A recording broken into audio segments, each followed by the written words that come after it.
El metal frío de la cruz se sintió como una quemadura contra la piel de su cuello, antes de que los dedos de la gente, torpes y sin el menor atisbo de reverencia, la arrancaran. No hubo una petición, ni una explicación que no sonara a metal oxidado, solo el tirón seco y la ruptura del delgado cordón de cuero que la había acompañado durante años. Un gesto de despojo tan rápido y eficiente que por un instante pareció irreal. Elena sintió el aire helado en el hueco de su garganta, un vacío físico que reflejaba el abismo que se abría en su interior.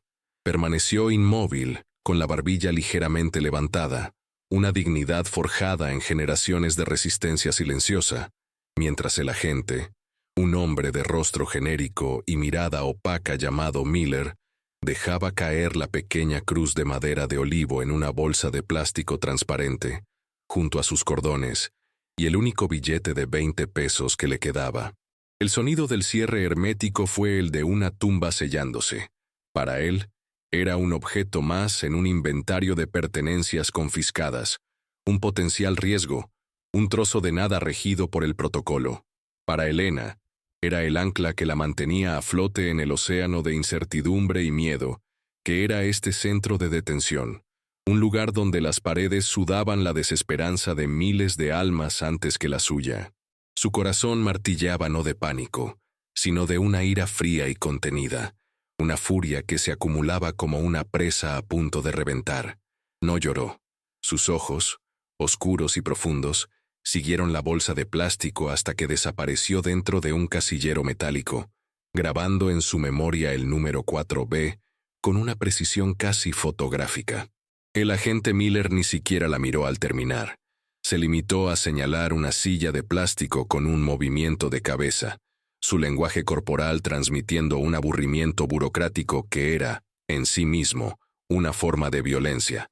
Elena caminó hacia la silla, cada paso medido y deliberado, sintiendo el peso de las miradas de los otros detenidos, miradas que compartían su misma historia de interrupción y pérdida.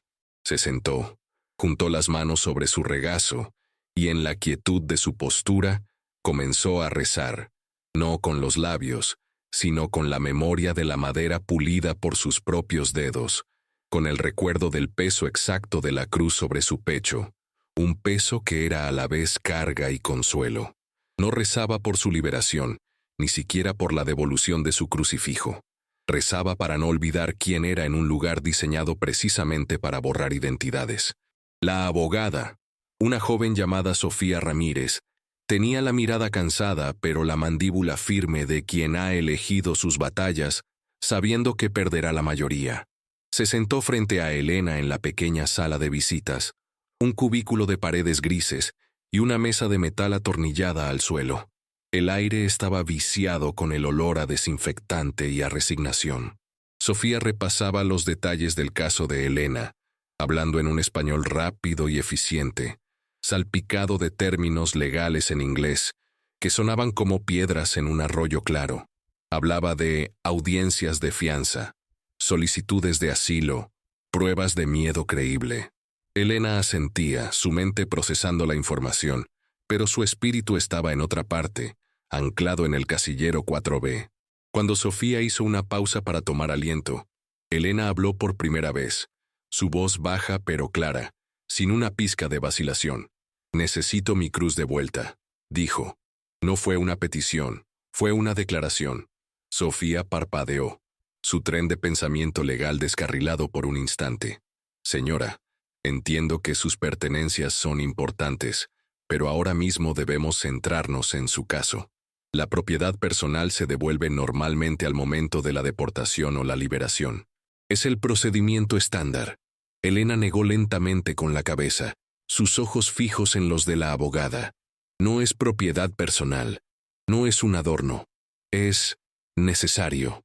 Había una profundidad en su voz, una gravedad que hizo que Sofía se enderezara en su silla. Vio en el rostro de Elena no el sentimentalismo por un objeto perdido, sino la determinación de un soldado al que le han quitado su estandarte. «De acuerdo», dijo Sofía cambiando de táctica. «Tiene algún valor monetario significativo.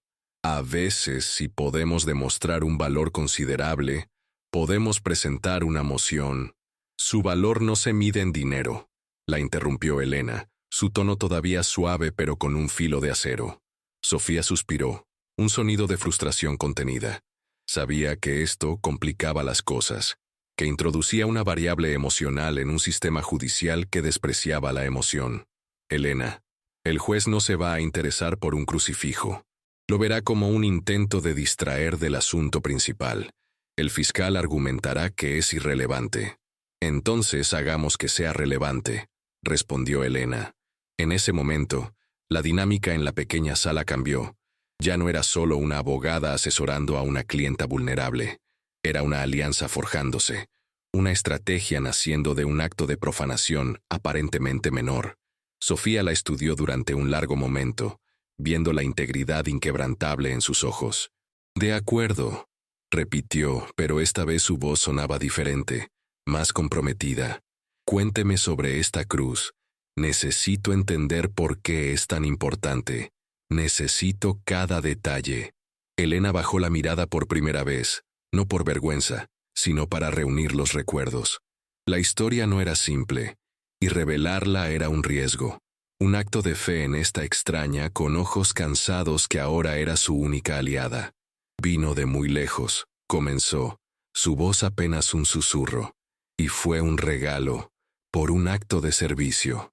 La primera audiencia fue un ejercicio de humillación coreografiada. Se celebró en una sala de tribunal dentro del propio centro de detención, un espacio diseñado para la eficiencia por encima de la justicia.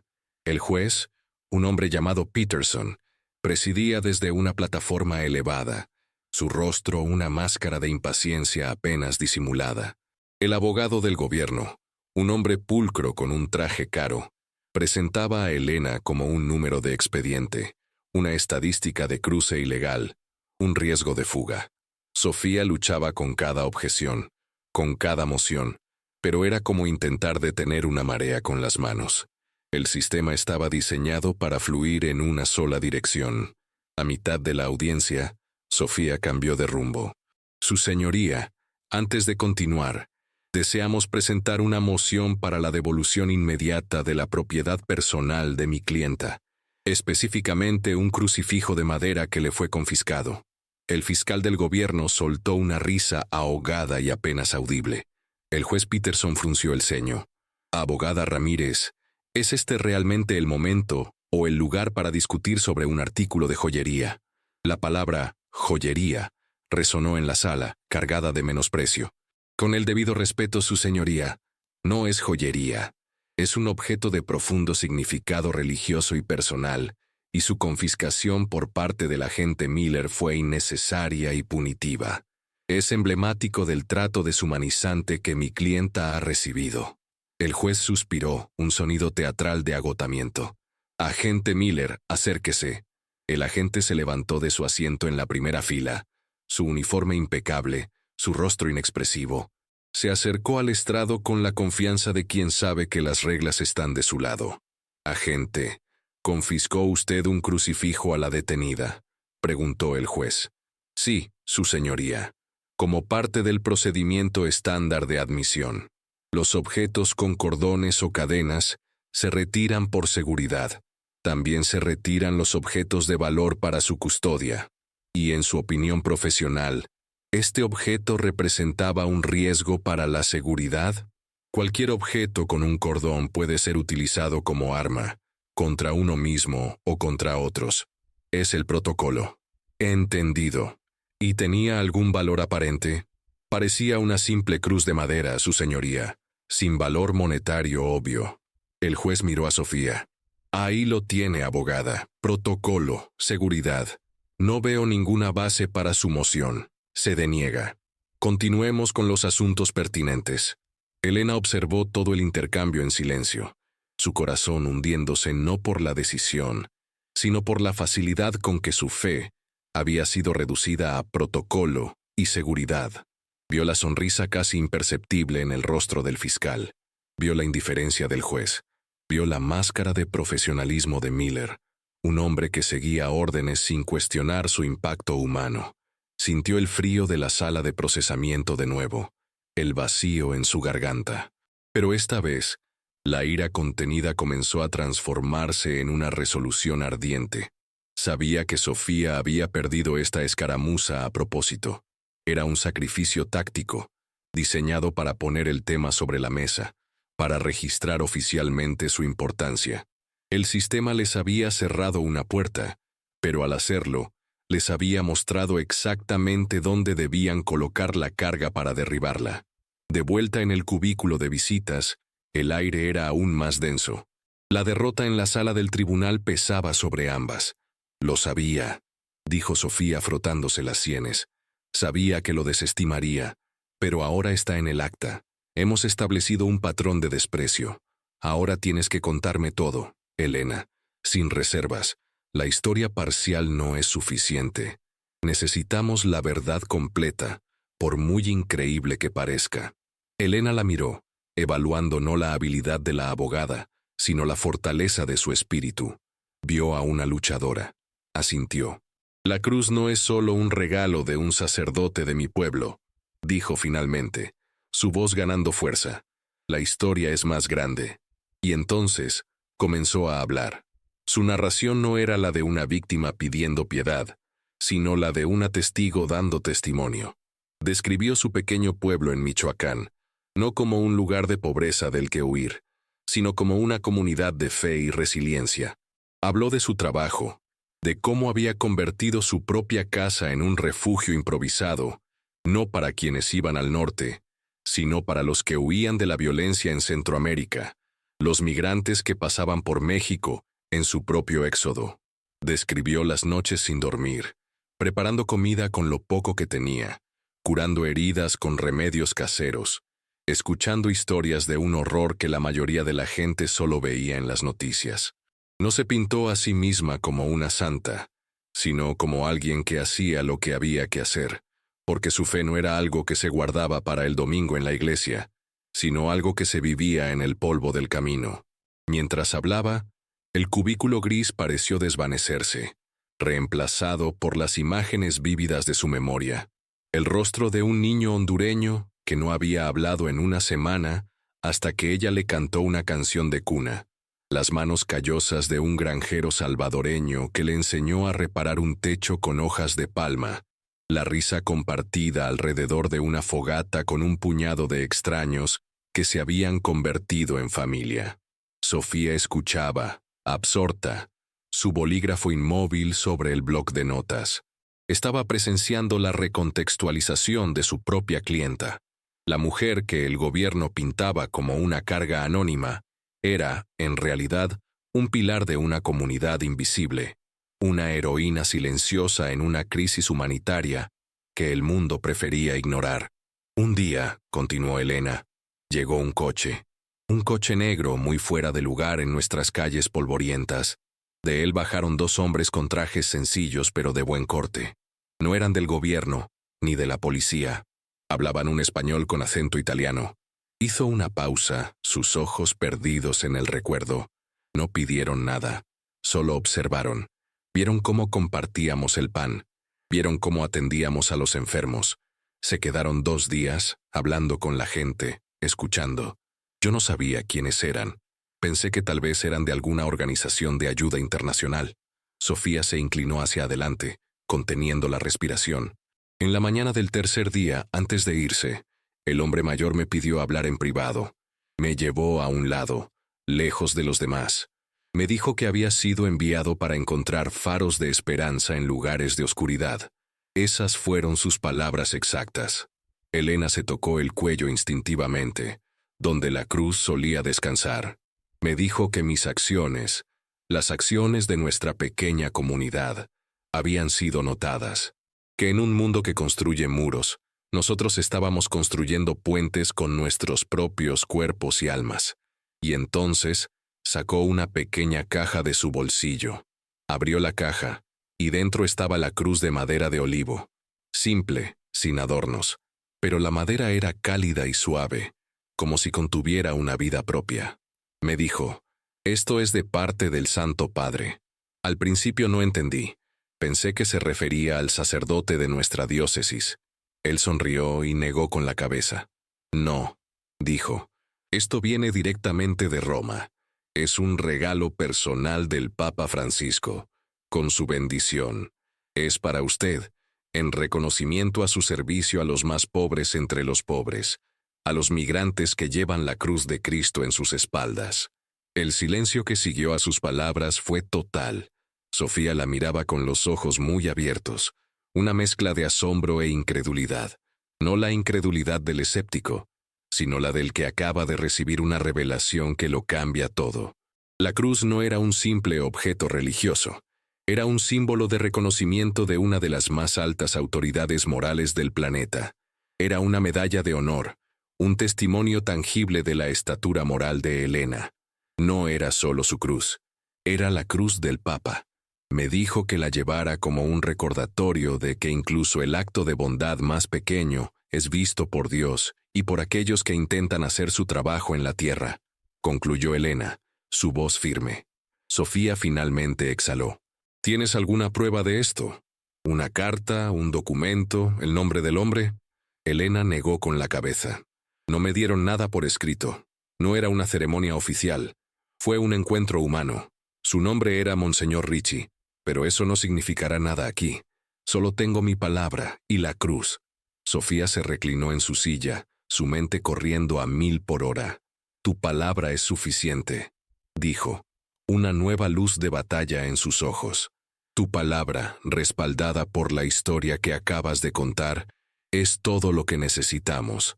Van a desear no haber tocado nunca esa cruz. El día de la audiencia principal, la atmósfera en la sala del tribunal era diferente. La moción anterior de Sofía, aunque denegada, había dejado una onda expansiva. Había sembrado una semilla de duda, una pizca de curiosidad en la mente del juez Peterson. El fiscal del gobierno, sin embargo, parecía aún más confiado, listo para aplastar cualquier argumento sentimental con el peso frío de la ley. El agente Miller estaba de nuevo presente, sentado en la primera fila, su postura rígida, un monolito de la burocracia. Sofía llamó a Elena al estrado. Elena caminó con la misma dignidad tranquila de siempre, pero esta vez había algo más en su porte, una autoridad silenciosa. Juró decir la verdad y se sentó, sus manos juntas sobre su regazo, sus ojos encontrando los de Sofía. Sofía comenzó su interrogatorio con suavidad, guiando a Elena para que contara de nuevo la historia de su trabajo en Michoacán. La sala escuchaba. El murmullo habitual de los procedimientos legales se desvaneció en un silencio expectante.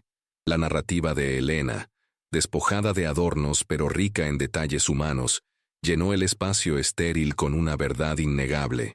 El fiscal objetó varias veces. Irrelevante. Testimonio narrativo. Fundamento. Pero el juez Peterson, para sorpresa de todos, desestimó la mayoría de las objeciones con un gesto de la mano. Permita que la testigo continúe, decía, su mirada fija en Elena. Estaba enganchado. Cuando Elena llegó a la parte de la visita de los hombres de Roma, la tensión en la sala era palpable. Describió el encuentro con Monseñor Ricci con una claridad tan prístina que era imposible dudar de su veracidad. Y entonces, señorita Ramírez, él me entregó la cruz, dijo Elena, su voz resonando con una emoción controlada. La misma cruz que el agente Miller me arrancó del cuello y guardó en una bolsa de plástico. Sofía se giró lentamente para mirar al agente Miller.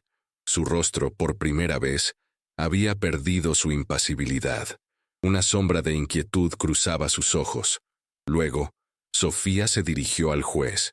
Su señoría, el gobierno ha caracterizado a mi clienta como una inmigrante ilegal más. Un problema que debe ser gestionado. Han desestimado sus posesiones más sagradas como joyería sin valor. Pero la verdad es que esta sala no está juzgando a una mujer anónima. Estamos juzgando a una trabajadora humanitaria, reconocida al más alto nivel. El gobierno, en su celo burocrático, no confiscó un simple avalorio.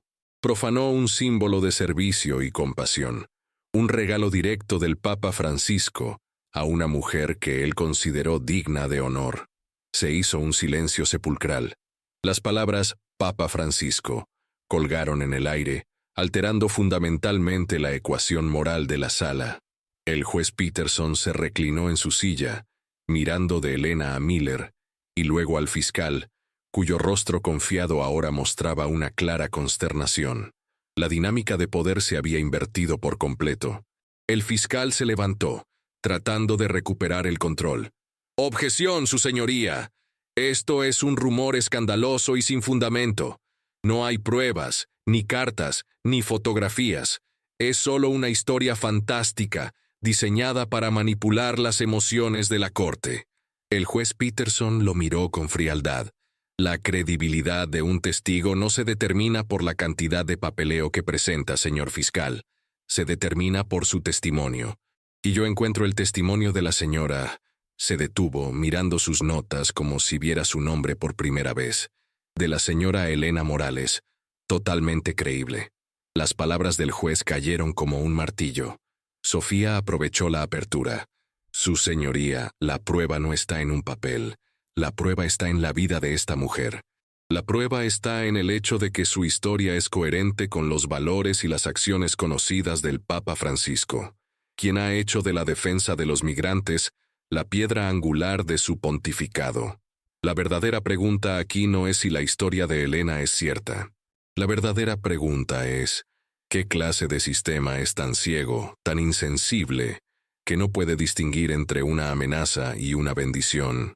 ¿Qué clase de protocolo exige que un agente confisque un regalo del Papa como si fuera contrabando? Su voz se elevó, llenando la sala, no con ira, sino con una claridad moral implacable. Se giró de nuevo, y esta vez sus ojos se clavaron directamente en los del agente Miller. El agente Miller no es un hombre malvado. Estoy segura de que es un hombre que cree que está haciendo su trabajo. Pero su trabajo, el protocolo que siguió tan ciegamente, lo convirtió en un agente de la profanación. Lo obligó a participar en un acto de profundo irrespeto, no solo hacia mi clienta, sino hacia todo lo que esa cruz representa: fe, servicio, compasión y la dignidad inherente de cada ser humano. El agente Miller desvió la mirada, sus mejillas enrojecidas. La armadura de su uniforme parecía de repente frágil e inadecuada. Por primera vez, no era un símbolo de autoridad, sino un hombre confrontado con las consecuencias humanas de una orden impersonal. La institución que le daba poder ahora lo exponía en su bancarrota moral.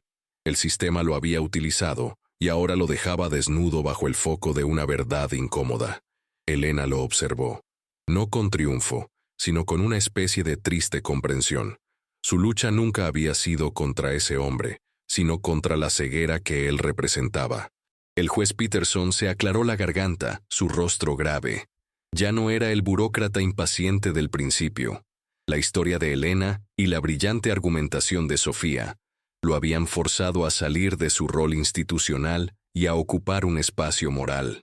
Esta corte, comenzó, su voz resonando con una autoridad renovada, se ocupa de la ley, pero la ley no opera en el vacío. Debe ser atemperada por la justicia. Y la justicia requiere discernimiento.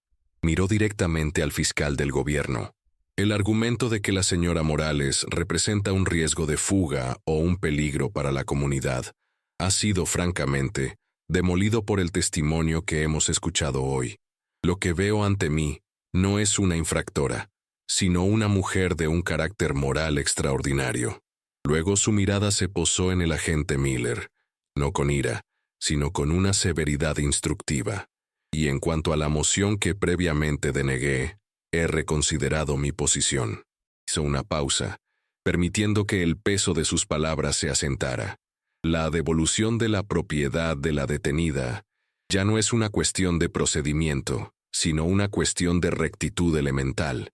Se ordena al gobierno que devuelva el crucifijo de la señora Morales a su custodia de inmediato, no al final del proceso. Ahora, un murmullo recorrió la sala. El fiscal estaba pálido, sin palabras. Sofía le puso una mano tranquilizadora en el brazo a Elena, quien exhaló lentamente, un aliento que parecía haber estado conteniendo desde el momento en que le arrancaron la cruz del cuello. El juez golpeó su mazo. Y en cuanto al asunto de la fianza, se concede una cantidad nominal, como reconocimiento de sus lazos con la comunidad y su carácter ejemplar. Esta audiencia ha terminado. La victoria era abrumadora, no solo en sus resultados legales inmediatos, sino en su resonancia simbólica. Un sistema diseñado para la deshumanización había sido obligado a reconocer la humanidad en su forma más elevada. Unos minutos más tarde, un funcionario de la corte, con el rostro avergonzado, se acercó a Helena y le entregó la pequeña bolsa de plástico. Sus dedos temblaron ligeramente al abrir el cierre. Sacó la cruz de madera de olivo. El contacto con la madera familiar fue como una corriente eléctrica, un regreso a casa. Ignorando a todos a su alrededor, se la colgó al cuello. El cordón de cuero de repuesto que Sofía había traído sintiéndose extraño, pero correcto. La cruz se asentó en el hueco de su garganta, y el vacío se llenó. Helena se puso de pie, su mirada encontrando la de la agente Miller al otro lado de la sala, ahora casi vacía. Él la estaba observando, su rostro una mezcla confusa de resentimiento, vergüenza y quizás, solo quizás, un destello de comprensión. Su mundo de protocolos y órdenes claras había sido irrevocablemente complicado por una pequeña cruz de madera y la historia que contenía. Helena le sostuvo la mirada por un largo momento, y luego asintió levemente. No fue un gesto de perdón, ni de condena.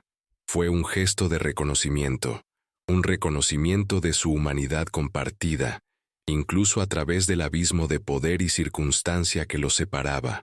Él apartó la vista primero. Helena se giró hacia Sofía, y por primera vez desde que todo había comenzado, sus labios se curvaron en una sonrisa. Era una sonrisa cansada, pero genuina, una que iluminaba su rostro y revelaba la fuerza inquebrantable que había permanecido oculta bajo capas de dolor y resistencia. Abrazó a la joven abogada, un abrazo que transmitía una gratitud más profunda que cualquier palabra. «Gracias», susurró, «por escuchar. Gracias a ti», respondió Sofía, su propia voz cargada de emoción. «Por hablar». Salieron juntas de la sala del tribunal, dejando atrás el aire viciado y las paredes grises. Afuera, en el pasillo, la luz del sol se filtraba a través de una ventana alta, cayendo sobre Helena. La pequeña cruz de madera de olivo en su cuello captó la luz, brillando no por su valor material, sino por el peso de la historia que representaba. Su caso de inmigración aún no había terminado. Las batallas más grandes por la justicia sistémica continuarían. Pero en ese momento, en ese pasillo, Helena no era una detenida, ni un número de expediente, ni una víctima. Era una mujer que se había enfrentado a un sistema impersonal y lo había obligado a verla.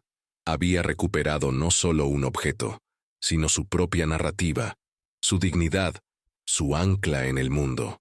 Con la cruz descansando de nuevo sobre su corazón, caminó hacia la luz, lista para lo que viniera después. Su espíritu íntegro, su fe, no solo restaurada, sino reafirmada en el crisol de la adversidad. El eco de la victoria en la sala del tribunal no se desvaneció con el cierre de las puertas. Se extendió, una onda silenciosa que alteró sutilmente el ecosistema del centro de detención. Otros detenidos, que habían escuchado fragmentos de la historia a través de los rumores que se filtraban por los barrotes y las paredes, miraban a Helena de manera diferente. En sus ojos ya no veían solo a una compañera de infortunio, sino un símbolo de posibilidad. Su victoria, por pequeña y personal que fuera, era un testimonio de que la verdad, a veces, podía ser un arma más poderosa que la ley. Le ofrecían su comida, le hacían sitio en los bancos, compartían con ella sonrisas silenciosas de complicidad. Ella se había convertido en un faro de esperanza, tal como el monseñor había dicho, pero de una manera que nunca podría haber imaginado. Su presencia transformó el ambiente de resignación en uno de ira contenida, pero también de dignidad colectiva. La historia de la cruz del Papa se convirtió en una leyenda interna, un recordatorio de que sus vidas individuales tenían un valor y una santidad que ningún sistema podía borrar por completo. Mientras esperaba los trámites de su fianza, Helena no permaneció pasiva. Escuchaba las historias de los demás, ofreciendo el mismo consuelo y la misma presencia que había ofrecido en su casa de Michoacán. La sala de detención se convirtió, a su manera, en una extensión de su refugio. Compartió no solo su fuerza, sino también la narrativa de su lucha, enseñando a otros, con su ejemplo, que sus voces importaban. Mientras tanto, Sofía utilizaba el impulso del caso de Elena para presionar en otros frentes. La notoriedad de la audiencia, aunque contenida dentro de los círculos legales y de activistas, le dio una nueva palanca.